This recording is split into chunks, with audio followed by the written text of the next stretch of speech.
Good evening, and welcome to the 2021 coverage of the Virginia gubernatorial election. Tonight, Republican businessman Glenn Youngkin will face off against former Democratic Governor Terry McAuliffe in the race for the governor's mansion in the state of Virginia. The race started off pretty solidly for the Democrats. They were expected to win handily, and the Republicans did not really have a ton of interest in flipping this seat. However, the past 2 weeks in specific have been a disaster for Terry McAuliffe. He has fell multiple points in the polls. He has also been tied to multiple scandals and incidents, including a stunt where people dressed up as Youngkin supporters and held tiki torches. This has not helped his campaign, and he has fallen in the polls, and even as I record this video, 538 has him down in the polls. However, that being said, 2 of the 4 people that I put on this screen still do have him favored. The other 2 say the race is a pure toss-up. Let's get into our exit polls. So recent polling has been all over the place. Roanoke and Washington Post both have McAuliffe up, but Echelon and most notably Fox News have had Youngkin leads. We'll see who's right at the end of the night. Right now, 42% of Virginians say the country is going in the right direction, compared to 55% who say it's on the wrong track. This is significantly down from 6 months ago, where the plurality of Virginians said that the country is going in the right direction.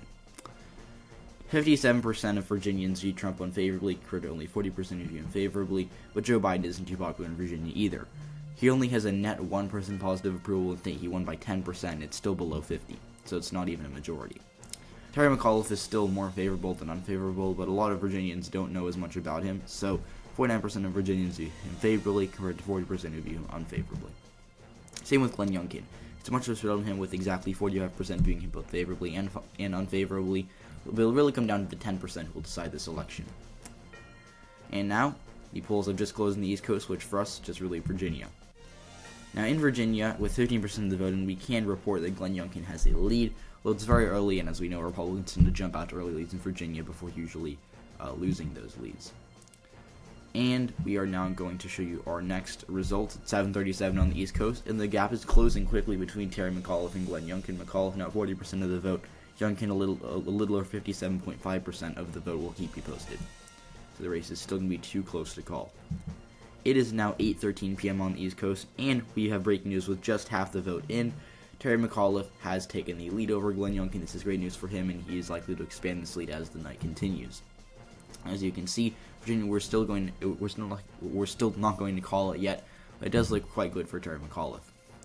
Now, with 2/3 of the vote in, Terry McAuliffe has expanded his lead as expected. He has up to an 8.2% lead over Glenn Youngkin, with about a third of the vote outstanding. It's going to take a lot for Glenn Youngkin to overcome this disadvantage he's at right now, and McAuliffe right now has an 87% chance of winning with the New York Times Needle. Now we've got a key race alert, so this is really interesting. So the gap is now closing with about 3/4 of the vote, and Terry McAuliffe still has a lead, but it went from an 8-point lead down to a 3-point lead. So Glenn Youngkin making a bit of a comeback right now. We don't know if it'll be enough. We don't really know how the outstanding votes are going to break. You know, they could break for Youngkin, which would be great for him. They could break for McAuliffe, which would kind of steal the deal. But we do know that it's going to be very close, and it'll be a while before we call this race. So, Virginia, way too close to call. We've got another key race alert. This is huge. The gap is now down, like I said, to about 2.5%, 89% of the vote in. It does look like Terry McAuliffe's going to hold on, but by less than we thought early in the evening, but we just thought we'd let you know.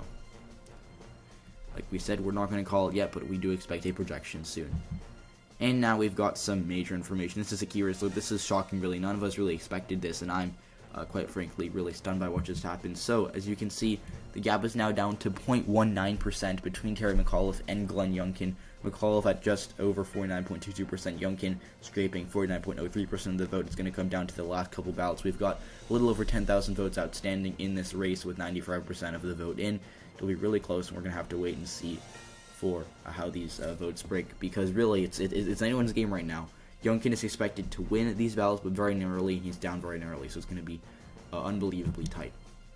We're not going to call. We're just going to wait for that, for those last 2 ballots to come in, and they just came in. So we've got a curious look. This is going to decide the Virginia gubernatorial election. We can now project that Glenn Youngkin has a lead over Terry McAuliffe of about 0.03%, which is just over 1,000 or 2,000 votes in Virginia. So it's by the skin of his teeth. It's so incredibly close right now, but with the remaining votes expected to break heavily for Youngkin, we've got reports that the outstanding 2% are going to go 60 to 70% for Glenn Youngkin. It does look like he's going to win. So with a 95% chance of Glenn Youngkin winning, we can project that Glenn Youngkin has been elected the next governor of Virginia. This is a shock to a lot of people. Most people thought that the Democrats would hold, but the final 2 weeks have been a disaster. Straight up for Terry McAuliffe, there were reports that he, was doubting himself in this past 2 weeks, and Glenn Youngkin took advantage. He's had all the momentum heading into today, and it looks like he's going to ride that momentum to a narrow victory, an upset in Virginia. This is bad news for Democrats, of course. Virginia,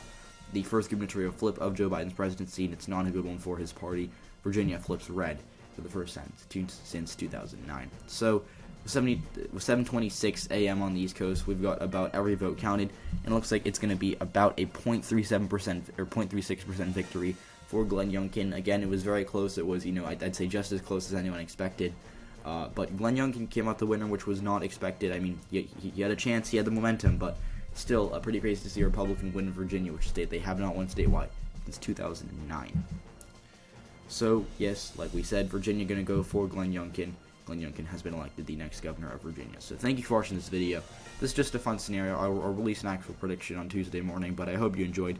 If you did, leave a like. If you didn't, I mean, I hope you enjoyed. I hope, even if you disagree with the result or the outcome, I hope you give it a like, because I did spend a lot of time on this. But thanks for watching, and I'll see you all in the next video.